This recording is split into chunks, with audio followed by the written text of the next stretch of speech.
سلام دوستان، حالتون چطوره؟ من ریوار هستم و خوش اومدید به این گیم پلی. یک گیم پلی بسیار نگم برات هستن، آوردم برات حق.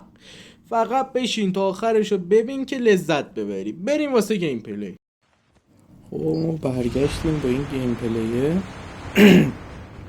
یعنی ببینید دیگه زنیم شاتگان پلی رو چک و لگدی کردم و یه SMG گرفتم دستم از اول مپ تا آخر. اسپویل نکنم دیگه، بریم جلوتر خودتون میبینید. خب من اینجا یه نکته هم اضافه کنم ما بین حرفم. بچه هیچ وقت سعی کنید که توی جایی مثل سل هاوس یا حالا جای شلوغ وقتی که مثلا اول بازی هستین نرین، چون احتمال اینکه کالاف دیگه خودتون میدونید دیگه، یا شاتگان یارو گیرش میاد و یا شما شانستون مثل من ممکنه مثلا سورد فیش گیرتون بیاد دیگه. شاتگان و سورد فیش دیگه دیگه معلومه دیگه برنده فایتش کیه. و اینجا ما اومدیم آرمور رو برداشتیم و دیگه رفتیم میگفتیم ویدیو رو با یه بات شروع کنیم. ولی خب اولش با بات شروع میشه، ولی خب دیگه زدیم پاره کردیم دیگه تا آخر فایت ها و دیگه. حالا اینجا بشمارید دیگه ما چند تا کیل میگیریم. و البته اینم بگم و پلیرش خدایش بعضیشون خیلی کمپر بودن آخرای مپ، آخرای مچ یعنی خودشون رو تازه نشون میدن. اینجا هم یه پلیر رو دیدیم دیگه گرفتیم روش. اینجا دراپ شد زد، دقت نکردم، فکر کنم دراپ شد زد. بچه دراپ شد نزدید، دراپ شد خیلی نرف شده دوباره، یعنی هر کسی که دراپ شد میزن رسما به ضررش تمام میشه.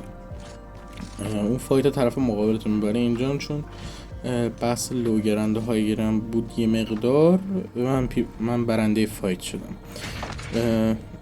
اینجا بریم جلوتر. اینجا چی میشه؟ یادم نیست گیم پلی رو دیروز گرفتم یه رکورد، صحبت هم نکردم روش سر همین قضیه، اصلا یادم نیست داستان چه خبره. اینجا یه لوت ریز بزنیم و دیگه بریم جلو. فهمیدم کجاست. خیلی خوب دیگه از خودتون چه خبر؟ خوبی کارتون تو کامنت ها بنویسید ببینیم چه خبر. اینجا من این باکسر رو باز میکنم، این SMG رو یادتون باشه دیگه، ببینید دیگه خودتون دیگه از اول تا آخر مچ این دست منه. با CBR خیلی قوی شده، اصلا یه اتچمنت براتون میچینم اصلا نگم برات. حالا دارم گانا رو تست میکنم، به احتمال خیلی زیاد یک یا دو تا ویدیو بعدیمون میشه تاپ 10 گانای برتر سیزن که اتچمنتاش هم بهتون میدم بریدش کنید دیگه. خب ما اینجا پلیرر یه نوواگس انداختم، گفتم که شاید اونجا باشه ولی خب نبود. اینجا یه نکته دیگه هستش که بچه هر وقت با SMG یا حالا هر گانی دارید بازی میکنید سعی کنید توی خونه ها نمونید. اینجا یه پلیر بود نمیدونم داشت چی میگفت، خب با من بود نفهمیدم داستانه چه قراره. اینجا دیدمش و خیلی راحت و ایزی زدمش.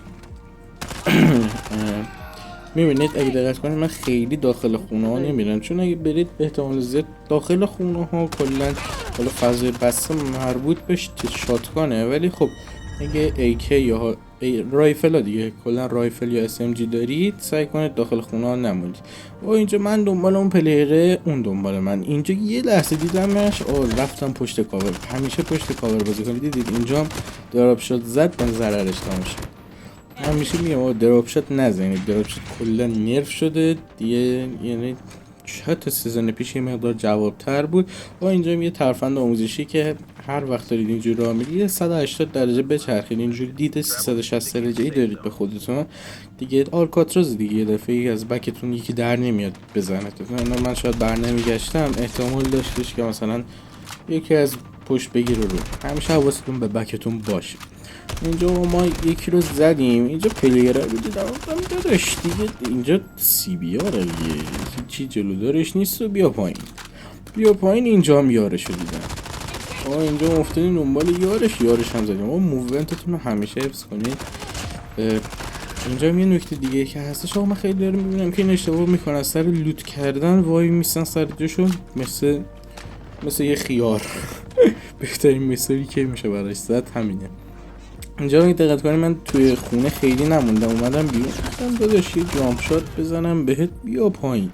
هیچی جلودار SMG نیست، خدا وکیلی خیلی SMG قویه، یعنی دیگه MG42 نخوندم، شاتگان نخوندم، هیچی. اینجا ما این پلیره رو داره اسنایپ میکنه، یه دمیجش دادم، بعد چون دمیج بود اینجا میرم راششو میدم، وگرنه در صورتی که یعنی میدون کاور داره هیچ عنوان نباید راشش بدی. اینجا شانس آوردم ترپش من نگرفت، تا اگه میگرفت احتمال مرگم خیلی زیادتر بود. خلاصه که حواستون به این نکته هم باشه. اینجا میلوت ریز زدیم و دیگه گفتیم آقا بریم. اینجا ما گیر کردیم تو این ترپه و 2 تا ترپ الکی کاشته بود. من اینجا هنسویم زیاد بود، این میگفت تقوم میگفت تقید، یه لحظه قشنگ به قول معروف ریدم تو خودم. خلاصه بریم یکم جلوتر ببینیم داستان چه قراره، کی به کیه، چی به چی. این پلیر بگیرید دیگه، سطحش خیلی خفنه. اگه حال کردین خدایی هم یه لایک و سابی چیزی بزنید پای ویدیو که یه حال انرژی هم به ما بدید، یه خستگی تن ما هم داره. اینجا پلیر رو دیدم اشتباهش این بود که چیزو ول کرد، یعنی چسب به های گرنده من ول کرد. اگه ول نمیکرد احتمال داشت که منو بزنه. همیشه یادتون باشه حتی اگه وست هم نداشتین تو بعضی شرایط باید راش بدین. این نکته. یا من اینجا طمع کیل شدم، اینجا خیلی خطرناک بود، یه نزدیک رو بمیرم. شانس آوردم که نمونه. اسموکم نمیدونم داستانه چیه، بعضی تو باگی میشه. اینجا شروع کردم آرمور زدم. اینجا رفتم تو این دره که مثلا برم تو آرمور رو زنم، دیدم این دره خودش بسته سزن. خلاصه مجبور شدیم بیایم بیرون. اومدیم بیرون و دیگه من دنبال اون پلیره که برم شکارش کنم دیگه، شکار پلیر. خلاصه بریم یکم جلوتر ببینیم داستان از چه قراره. به دیگه گیم پلی بگیره. اینجا رسیدیم. اینجا یه یارشو زدم دیگه، گفتم خودشو بخوام فایت بدم این میشم خدایی این بدی نبود، خیلی ایمش قوی بود دیگه، زدمش. ترجیح دادم که در برم. ما اینجا یه تک بسه خیلی قشنگ داریم، اولیو میزنی، دومیو میزنی و دیگه سومی داشت دراپ شات نزن. دراپ شات اینجا دیگه بی فایده است دیگه، هر کاری هم بکنی من برنده فایت بودم. آره خلاصه اونجا اگه دقت کنید یه هید گلیچ که نمیشه گفت گرفتم با 117 گرفتم روی این و 117 شم که برم دارم واقعا 117 خیلی آشغالی بود خودش، یعنی با بدبختی یه جد یکی رو زدم و همچنان که میبینید 117 این اسمچی دست منه سی بی. آره همچنان هم اینقدر قویه که من هنو گان دراپ ندارم، اینیمی ها همه گان دراپ دارم. خیلی کم هم استفاده میکنم از اون، فکر کنم یه صحنه بود اگه اشتباه نکنم از اون چیزا به استفاده میکنم. هرسی بچه های کلاس غیبی خیلی بهتر از اون کلاس دسپرادوه به نظر من. اینجا غیب نشده بودم، طرف احتمال اینکه منو بزنه خیلی زیاد بود، اینم یه مغزه بازیش بود که بهتون گفتم بگم. اما اینجا دیگه شاتگان پلیر نخوندم دیگه، یه دونه میذاریم زیر گوش این شاتگان پلیر یارش هم میده. اینجا نمیدونم اینا رو زدم، نمیدونم چی گفتن، با من بودن نبودن، احتمال خیلی زیاد با من بودن. اینجا بگو کنید چقدر رسیدم بگم سنسا عوض شده، سنسا واقعا به هم ریخته. یعنی خودم دنبال یه روشی هم که پیدا کنم، اینجا واقعا شانس آوردم.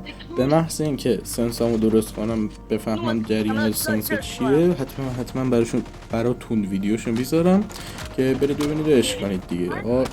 اینجا هم که دیگه قدرت سی بی رو دارید دیگه، اون سی بی رو نشه خدایی خیلی گان باف و قوی شده این سیزن. الان فکر میکنم جز سگان برتر دیگه باشه دیگه، به نظر من حتی اولیش هم میتونه باشه.